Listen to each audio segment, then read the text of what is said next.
चोरी डकैती के किस्से हम आए दिन कभी न्यूज़पेपर, कभी टीवी चैनल्स या सोशल मीडिया पर पढ़ते रहते हैं। हम वीडियोस भी देखते हैं जिनमें कि सीसीटीवी फुटेज से या किन्हीं कैमरों से दिखाया जाता है कि कैसे चोरी हो रही है। लोग शटर तोड़कर, बंदूक दिखाकर गहने चोरी कर लेते हैं, बैंक लूट लेते हैं और दुकानदार के सामने ही चोरी हो जाती है और वह बेचारा उस टाइम पर कुछ नहीं कर पाता है। लेकिन न कोई दुकानदार, न कोई सीसीटीवी कैमरा और न ही कोई चौकीदार या रखवाली करने वाला, बस एक छोटी सी दुकान, एक डब्बा, एक लिस्ट और सामान। और यह स्टोरी है इंडिया के मिजोरम की। हेलो फैमिली, स्वागत है आपका द रैंडम नॉलेज की इस नई वीडियो में। हिंदी में नई नई जानकारी और अमेजिंग फैक्ट्स के लिए अभी सब्सक्राइब करें द रैंडम नॉलेज को।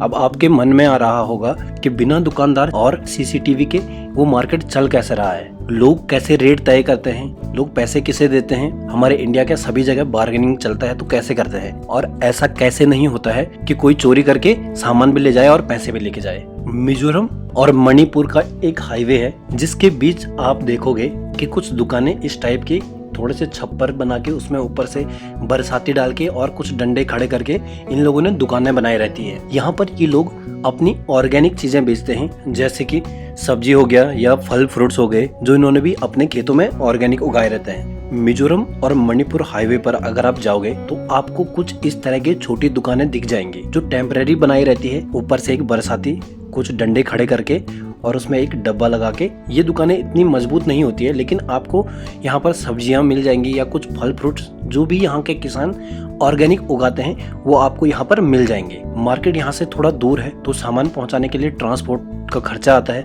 और इन लोगों के पास इतना पैसा नहीं होता है कि ये ट्रांसपोर्ट का खर्चा दें और फिर अपनी दुकान वहां जाकर खोलें या किसी को बेचें। तो इन्होंने एक सिंपल सा मेथड निकाला कि कुछ इस तरह की दुकानें बनाई जाएं और वहां पर हम अपनी चीजें बेचें। लेकिन इनको अपने खेतों में भी काम करना होता है। इनके पास इतना पैसा नहीं है कि ये सिर्फ दुकान पर बैठे, क्योंकि इतनी ज्यादा बिक्री दुकान पर नहीं होती है। अब ये दुकान पर भी सारा दिन भर नहीं बैठ सकते, इन्हें अपना और भी काम करना होता है, जैसे रोजमर्रा के काम हो गए, खेतों में उगाना, खेतों में जाना, काम करना, अपने रोटी कमाने के लिए कुछ न कुछ काम करते रहते हैं। तो ये लोग दुकान खोल के यहाँ पर अपना सामान रख देते हैं। उसके बाद वहाँ पर एक रेट लिस्ट टांग देते हैं जिसमें जेन्युइन रेट लिखा रहता है, जिस भी सब्जी का या जिस भी फल फ्रूट का जो भी रेट होगा वो लिखा होगा। और एक डब्बा रख देते हैं साथ में इस प्रकार का, जिसमें कि लोग पैसे डालते हैं। अब लोग सामान खरीदते हैं, रेट देखते हैं और उस हिसाब से पैसे डाल देते हैं। यह सब इंडिया के एक हिस्से में हो रहा है, जहाँ पर कि इंडिया के दूसरे हिस्सों में ऐसा सुनाई देता है, पैसों के लिए इसे मार दिया, यहाँ चोरी होगी, वहाँ डकैती होगी। वहीं एक इतनी बड़ी मिसाल कायम कर दी है मिजोरम मणिपुर के लोगों ने, और वहाँ पर जो भी हाईवे पर चलने वाले लोग हैं उन लोगों के लिए सल्यूट है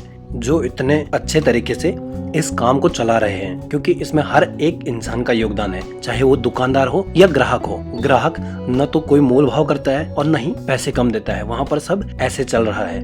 ये दुकानें और यहाँ के लोग एक बहुत बड़ा लेसन दे देते हैं हम लोगों को, एक बहुत अच्छी ह्यूमैनिटी की बात सिखा देते हैं कि कैसे भरोसा किया जाता है और कैसे उसको जिंदा रखा जाता है। अगर शॉपकीपर ग्राहकों पर भरोसा करके अपनी चीजें रोड पर खुली छोड़ रहा है तो ग्राहक भी चीजों को खरीद कर और उनका पैसा देकर उस भरोसे को जिंदा रख रहा है। इसमें दोनों का बहुत बड़ा योगदान है और सल्यूट है ऐसे सिस्टम को। Thanks for watching the random knowledge, और सब्सक्राइब जरूर कर दीजिए। अगर आपको वीडियो अच्छी लगी है तो कमेंट करना और लाइक करना मत भूलना। धन्यवाद।